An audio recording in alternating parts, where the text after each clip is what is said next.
क्या आप चावल खाने से डर रहे हो? आपको आपके डॉक्टर ने चावल खाने से मना किया है, चावल खाने से वजन बढ़ जाएगा या फिर शुगर बढ़ जाएगी, डायबिटीज में प्रॉब्लम हो जाएगा। क्या ऐसा डर आपके मन में हमेशा रहता है? तो चलिए आज की इस वीडियो में मैं आपको ऐसी ट्रिक बताऊंगी, चावल बनाने का, चावल पकाने का ऐसा तरीका बताऊंगी जिससे कि आप बिना हिचकिचाहट रेगुलरली चावल खा सकते हो और उससे ना तो आपका वजन बढ़ेगा ना ही डायबिटीज। नमस्ते, मैं डॉक्टर पल्लवी भिरुड आप सभी का हमारे सायो आयुर्वेद और गर्भ संस्कार के यूट्यूब चैनल पर स्वागत करती हूँ। तो पहले समझेंगे कि कौन सा चावल खाना उत्तम है या योग्य है अपने लिए। तो आयुर्वेद के अनुसार षष्ठीशाली चावल, साठी का चावल जिसको बोला जाता है, जो 60 दिन में उगता है, वैसे चावल को सेवन करना उत्तम बताया है। ये जो चावल होता है ये पचने के लिए भी हल्का होता है और इजीली एक्सेप्टेबल हमारे बॉडी के लिए होता है। परंतु आप जो एरिया में रहते हो वहाँ पे आपको जो अवेलेबल होता है या आपके आजू बाजू में जहाँ पे खेती है वहाँ पे जो चावल पकता है, एक्चुअली वो चावल आपके लिए उत्तम होता है, साथ में होता है, बॉडी के लिए इजीली एक्सेप्टेबल भी होता है। दूसरा, आप हमेशा अनपॉलिश चावल को ही यूज करना है। जो पॉलिश चावल होता है उसको यूज नहीं करना है। अगर पॉसिबल है तो हाथ सड़ीचा तांदूळ जो हस्त से उसका ऊपर का छिलका निकाला जाता है, वैसे चावल को आप यूज कर सकते हो, जो पचने के लिए हल्का होता है और इजीली एक्सेप्टेबल बॉडी के लिए भी हो सकता है। उसी के साथ साथ आपको हमेशा पुराना चावल यूज करना है। जो 1 साल पुराना चावल है उसी को आपको यूज करना है।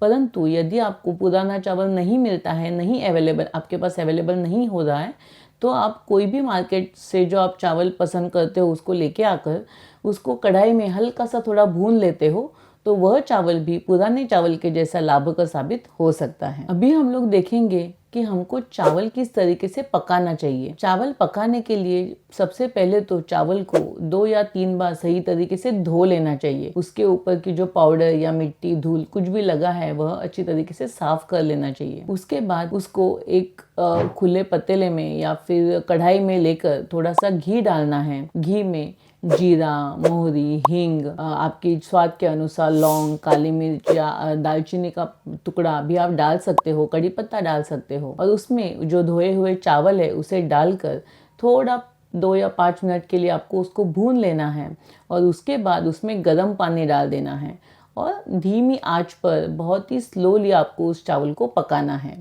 धीरे धीरे जैसे थोड़ी देर के बाद चावल पकता है उसे बीच बीच में चेक करते रहना है और जब चावल पूरी तरीके से पक चुका है बट थोड़ा सा बाकी है, उस कंडीशन में, उस स्थिति पे उसमें जो एक्स्ट्रा पानी है उसको हमको बाहर निकाल देना है, एक अलग से छान लेना है कटोरी में और उसके बाद उस चावल को ढक के आपको रख देना है।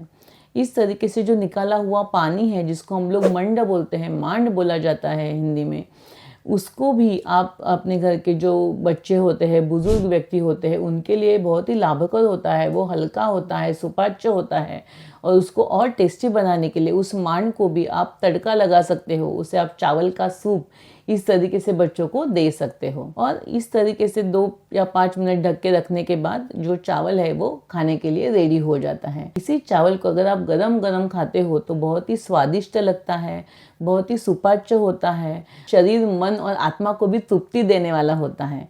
तो इस तरीके से अगर आप चावल को बनाते हो और उसका सेवन करते हो तो वह आपको स्वास्थ्य का लाभ देने के लिए बहुत ही मददगार साबित हो सकता है। अभी हम लोग समझेंगे कि जो कुकर में चावल बनाते हैं उससे क्या प्रॉब्लम या नुकसान हमको हो सकता है। आजकल भागदौड़ की जिंदगी की वजह से टाइम कम होता है और इसीलिए सभी लोग, ज़्यादातर लोग कुकर में चावल पकाते हैं।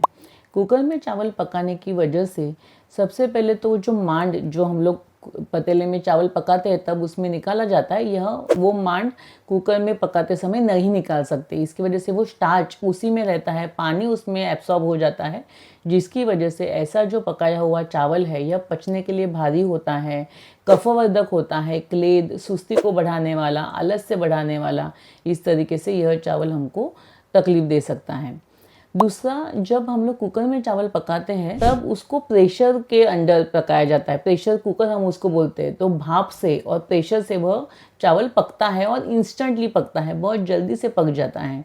आयुर्वेद में बताया है कि कोई भी चीज़ को पकाते समय धीमी आंच पर धीरे धीरे स्लोली जब उसको पकाया जाता है, अन्न को पकाया जाता है, तब उसके अंदर का जो सत्व है, उसके अंदर की जो न्यूट्रिशनल वैल्यू है वो उसमें बनी रहती है।